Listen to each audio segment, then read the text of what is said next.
Hello दोस्तों, welcome to study easy. आप सभी लोगों का स्वागत है। आज हम लोग एसएससी CHSL 2016 की बात करेंगे, कैसे इसी एग्जामिनेशन को क्वालिफाई करना है, कैसे क्रैक करना है।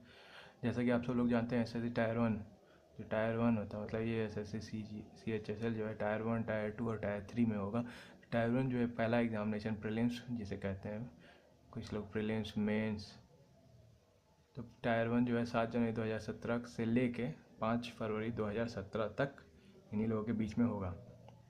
वैकेंसी की बात करते हैं, 5134 टोटल वैकेंसीज है, जिसमें से डाटा एंट्री ऑपरेटर का 506 है, लोअर डिवीज़न क्लर्क का LDC जिसे कहते हैं 1321 है, पोस्टल सॉर्टिंग असिस्टेंट का 3281 है, कोड क्लर्क 26। ठीक है, तो इसमें आप सभी लोग जानते हैं टायर 1 टायर 2 दोनों का नंबर जोड़ के फिर आप अगर इन दोनों में पास हो जाते हैं, मेरिट क्वालिफाई कर लेते हैं, तो टायर 3 में पहुंचते हैं। टायर 3 में क्वालिफाइंग नेचर होता है, जो टाइपिंग टेस्ट होता है। टायर 1 में देखिए क्या होता है, पार्ट 4 पार्ट आते हैं, 1 2 3 4। सब्जेक्ट क्या रहता है, जनरल इंटेलिजेंस जिसे हम लोग रीजनिंग कहते हैं, रीजनिंग। इंग्लिश रहता है quantitative aptitude, general awareness. Maximum marks 50 marks का रहेगा। अब कंप्यूटर बेस्ड टेस्ट हो गया ना ये, CBT मतलब कंप्यूटर बेस्ड। पहले पेपर और उस पेन मॉडल पे होता था, अब जैसे CGL का एग्ज़ाम हुआ है उसी बेसिस पे ये भी होगा CHSL। मतलब कि टोटल क्वेश्चन 25 मतलब 100 क्वेश्चन आएंगे, 200 नंबर, मतलब एक क्वेश्चन 2 मार्क्स, और एक क्वेश्चन गलत करने के 0.5 मार्क्स डिडक्ट कर लेंगे, सब मार्क्स डिडक्ट कर लेंगे, माइनस हो जाएगा। एक क्वेश्चन करोगे अगर सही तो 2 नंबर मिलेगा, और अगर रॉन्ग कर दिए तो उसका 0.5 मार्क्स काट लेंगे सब। ठीक है, अगर आप इसे क्वालिफाई कर लेते हैं तो आप ये नहीं सोचिएगा कि जैसे बैंक में एग्ज़ाम में होता है तो ये प्री नंबर ऐड नहीं होता, इसमें ऐड होगा। मतलब आप टायर 1 में जो नंबर पाए हैं वो ऐड करके टायर 2 में को ऐड करके, दोनों को ऐड करके मेरिट बनेगा, उसमें निकलेगा। तो टायर 2 में देखिए क्या है, मोड क्या है टायर 2 का, ऑफलाइन। अगर इसे टायर 1 क्वालिफाई कर लेते हैं, टायर 2 में जाएंगे। अब इसका ऑफलाइन मोड है, पेपर पेन मोड पे होता है, मतलब आपको पेपर दे देंगे और पेन दे देंगे, बोलेंगे सॉल्व करके दो।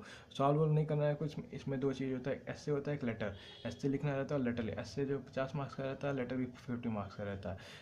ऐसे का जो है 200 से 250 वर्ड के बीच में आपको लिखना रहता है, लेटर जो है 150 वर्ड में। टोटल मार्क्स कितना, 100 मार्क्स का पेपर रहता है। टायर 2 जो रहता है 100 मार्क्स का रहता है, और टायर 1 रहता है 200 मार्क्स का। ठीक है, तो अगर ये आप कर लिए, इसका ड्यूरेशन रहता है 1 आवर, और ये जो है इसको 75 मिनट मिलता है। 75 मिनट में आपको टायर 1 क्लियर करना हो, 1 घंटा 15 मिनट। उसके बाद इसमें भी ये है कि अगर आप क्वालिफाई नहीं कर, मतलब इसमें क्वालिफाइंग मार्क्स सेटअप किए हैं, मतलब कि 33 मार्क्स आपको चाहिए मिनिमम पास होने के लिए। अगर 33 मार्क्स से कम है, मतलब 100 में से अगर 33 मार्क्स नहीं है आपका, तो आप क्वालिफाई नहीं कर पाएंगे। 33 के ऊपर होना चाहिए, तब आप पास होंगे। तो टायर 1 में पास हुए, टायर 2 में गए, टायर 2 में गए, उसके बाद फिर आप टायर 3 में जाएंगे। टायर 3 में क्या है आइए देखते हैं। टायर 3 में क्वालिफाइंग नेचर होता है, जिसमें बस टाइपिंग रहता है, मतलब कंप्यूटर मिल जाएगा, उस पर आपको टाइप करके बताना पड़ेगा कि भैया हम कर लिए, टाइपिंग एक्सपर्ट है, हमें आता है टाइपिंग, उन्हें उधर ही दिखाना पड़ेगा। DUL मतलब डाटा एंट्री ऑपरेटर के लिए होता है। हाँ, और इन postal assistant, lower division clerk और कोड क्लर्क, ये सब का अलग होगा और इसका अलग होता है। ठीक है, तो डाटा एंट्री ऑपरेटर के लिए आपको क्या मांगा है, 15 मिनट दिया, आपको बोला है 2000 से लेके 2200 स्ट्रोक की डिप्रेशन होना चाहिए। एरर, जैसे इसमें आपको एक पर्चा दे देंगे सब, उसमें बोलेंगे कि ये लो और टाइप करो, जैसे हम लोग कंप्यूटर टाइप करते हैं ना, उसी तरह एकदम सेम रहेगा, बोलेंगे टाइप करो, एरर नहीं होना चाहिए। आपको एक पैसेज मिलेगा, उसको पूरा आपको टाइप करना, एरर नहीं। एरर कितना होना चाहिए, एरर कितना परमिसिबल है, मतलब कि आप कितना एरर कर सकते हैं। जनरल 5% कर सकते हैं, अगर 5% से ज़्यादा किया तो से रिजेक्ट कर देंगे। OBC 7%, SC ST 10% एरर कर सकते हैं। और इसी तरह PA, अब postal assistant, lower division clerk, code clerk, इसके लिए 1750 की डिप्रेशन दिया गया है, जिसमें जनरल को एरर है, जो एरर कर सकता है, एरर जो है जनरल कर सकता 5%, OBC 7%, SC ST 10%। कि इतना भाई वो एरर कर सकते हैं, गलती हो जाती है ना लोगों से, ये नहीं कि इससे आप ज़्यादा कर देंगे तो आपको रिजेक्ट कर देंगे। इंग्लिश 30 वर्ड पर मिनट होना चाहिए और हिंदी पे 30 वर्ड पर मिनट के स्पीड से आपको करना पड़ेगा। और इसमें जो टाइम दिया, ये देखिए टाइम जो है कम दिया गया इसमें टाइम 15 मिनट दिया गया है। और selection process tyre 1, tyre 2, tyre 3, ठीक है। टायर 1 में आप क्वालिफाई कर लेंगे तो आप टायर 2 में जाएंगे। टायर 1 में जितना नंबर पाएंगे 200 में से अगर जो भी नंबर मिलता है आपको, वो आपको इसमें 100 नंबर में से ऐड करके टोटल 300 में से आपको मेरिट बनेगा। जितना अगर आप मेरिट में क्वालिफाई हो लेते हैं तो आपको मेरिट लिस्ट बनने के बाद आपको टाइपिंग के लिए थर्ड राउंड में बुलाते हैं सब। अब देखिए सैलरी, लोग पूछते हैं भाई सैलरी कितना है SSC ये 10+2 वाले का। तो देखिए पोस्ट क्या है, लोअर डिवीजन क्लास की ग्रेड पे 1900। ग्रॉस सैलरी जो होता है मतलब सब कुछ मिला उला के 22,000 से लेकर 26,000 तक के बीच में। और इन हैंड जो है 18,000 से लेकर 22,000 तक मिलेगा आपको। आप देख लीजिए, आप सामने है आपके।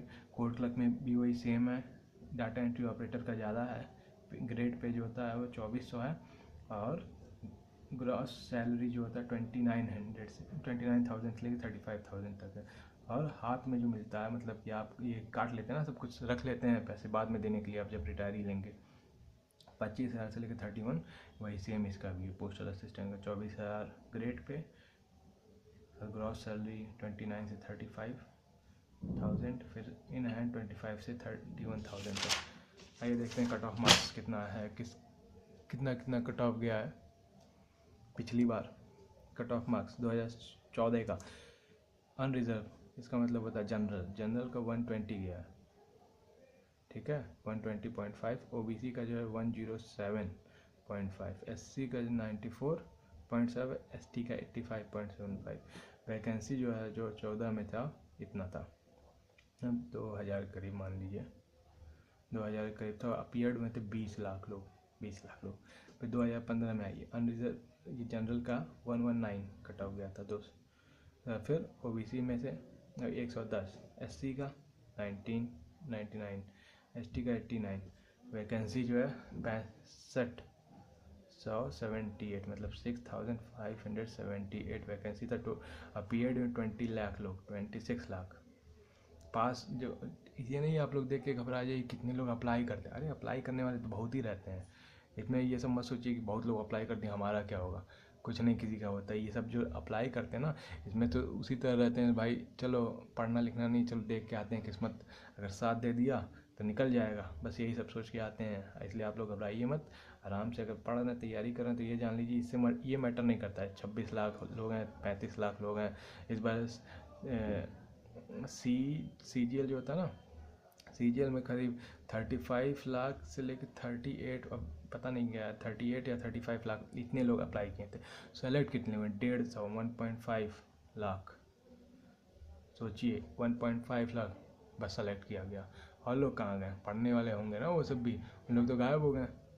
पढ़ने वाले रहते हैं तो आ जाते ना इतने में, कोई ना कोई तो आता। इतने लोग लेना है तो सब हट ही गए, आखिर कट ऑफ ही नहीं क्लियर कर पाए प्री का, टायर 1 का क्लियर ही नहीं कर पाए। इसलिए आप लोग घबराइए मत, कितने लोग अप्लाई करें उससे मतलब नहीं, आप अपना सोचिए, अपना तैयारी अच्छे से करके रखिए बस। अब जैसा कि आप लोग जान रहे हैं SSC CGL का कट ऑफ बहुत हाई गया है, तो हम लोग एक्सपेक्ट कर सकते हैं 2016 में जनरल को 145 से लेके आउट ऑफ 200 से इतना नंबर एक्सपेक्ट कर रहे हैं कि भाई 200 में से इतना नंबर आप लाइए तो क्वालिफाई सेफ जोन में।